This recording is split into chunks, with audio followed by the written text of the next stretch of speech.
చేస్తారు అనే వాదన.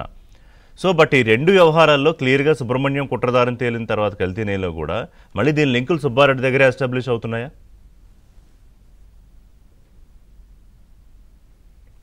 సుబ్బారావు గారు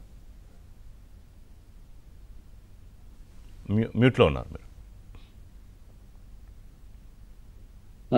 ఇక్కడ ఒకటండి చాలా స్పష్టం. ఎప్పుడైతే సుబ్రహ్మణ్యాన్ని అరెస్ట్ చేశారో కల్తీ నెయ్యి దాంట్లో కుట్రదారుడు అని చెప్పేసి అని ఇంకా ప్రారంభమైనవి.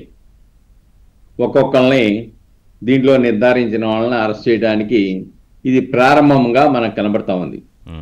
ఇక్కడ ధర్మారెడ్డి చాలా స్పష్టంగా చెప్తున్నాడు అండి. ఆల్రెడీ సిఎఫ్టిఆర్ఐ నివేదికలు నేనే కాదు చూసింది, ఆనాటి టీటీడీ చైర్మన్ కూడా ఆ యొక్క కల్తీ నెయ్యి జరుగుతుందనే ఆ రిపోర్టులను పర్యవేక్షించాడు అని చెప్తున్నాడు. అదే ధర్మారెడ్డి ఏం చెప్తున్నాడు, లేదు ఆల్రెడీ వైవి సుబ్బారెడ్డి గారి ఒత్తిడి కారణంగానే మేము ఈ యొక్క ప్రాసెస్ అంతా చేశాము అని చెప్తున్నాడు. అంటే ధర్మారెడ్డి ఆనాటి ఈవోగా ఉన్నటువంటి ధర్మారెడ్డి చాలా స్పష్టంగా వైవి సుబ్బారెడ్డి గారి యొక్క పాత్రని సిట్టు ముందు చెప్పాడు.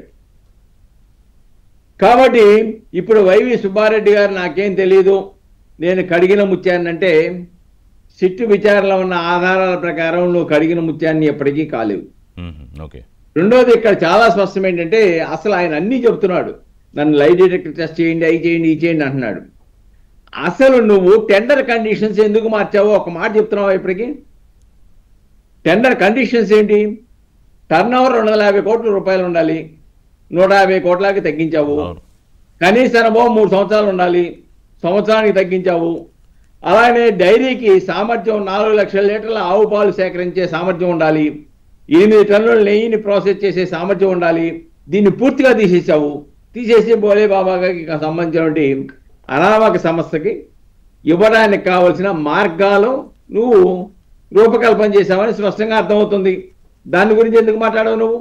టెండర్ కండిషన్స్ ఎందుకో మీరు నిబంధనల్ని మార్పులు చేసి మీకు అనుకూలంగా ఎందుకు మార్చుకున్నారు? ఇప్పుడు as per established evidences Subbarao గారు ఫైనల్ క్లుప్తంగా చెప్పండి, ఇది సుబ్బారెడ్డి అరెస్టుకి సరిపడ ఆధారాలు అధికారుల దగ్గర ఇప్పటికైతే ఉన్నట్టేనా?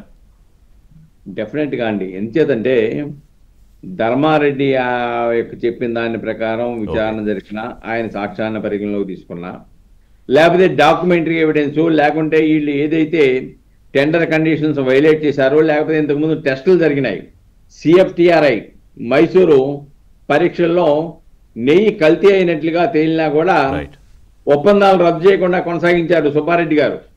కాబట్టి ఇవన్నీ కూడా recorded and documentary and technical evidence ఇవి.